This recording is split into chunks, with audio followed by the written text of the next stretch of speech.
आपण पाहत आहात स्वराज्य न्यूज, सत्य हेच जे तुमच्या समोर।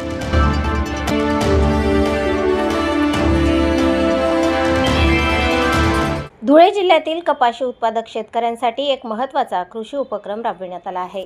कपाशी पिकावरील बोंडअळीचा प्रादुर्भाव रोखण्यासाठी कॉटन असोसिएशन ऑफ इंडिया आणि केशरानंद जिनिंग यांच्या संयुक्त विद्यमाने शेतकऱ्यांना कामगंध सापळ्यांचे मोफत वितरण करण्यात आले।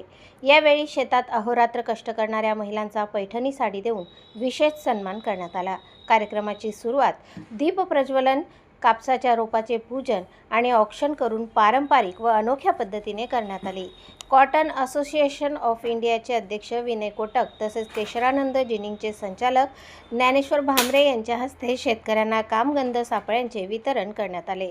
बोंडअळी नियंत्रणासाठी आधुनिक उपायांचा अवलंब करण्याचे आवाहन यावेळी करण्यात आले।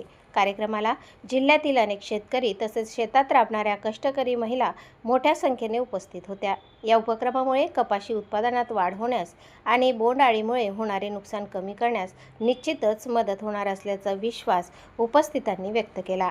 प्रतिनिधी नवनीत बागलेसह स्वराज्य न्यूज, शिंदखेडा।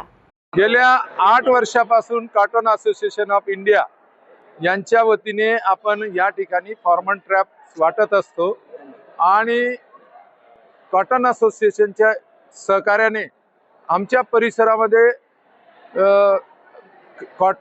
फॉर्मन ट्रॅप काय असतं याची माहिती कॉटन असोसिएशन मार्फत मिळाली आणि आता या वर्षापासून आम्हाला डॉक्टर माई साहेब यांचं मार्गदर्शन लाभणार आहे आणि म्हणून आम्ही खानदेशासोबतच मराठवाडा आणि विदर्भ या ठिकाणी सुद्धा आमचे कॉटन असोसिएशनचे नवीन जे अध्यक्ष आहेत विनय भाई यांच्या मार्फत आम्ही त्या ठिकाणी सुद्धा प्रशिक्षण देण्याचा प्रयत्न, जसा नरेंद्र मोदींचा शेतकऱ्यांविषयी दुप्पट उत्पन्न व्हावं अशी भावना असली पण अजून झालं नाही, परंतु विनायक कोटक जी आहे त्यांची भावना मनापासून आहे की आमच्या कापसाचं उत्पन्न तरी शेतकऱ्यांचं दुप्पट व्हावं अशी विनयजींची अपेक्षा आहे।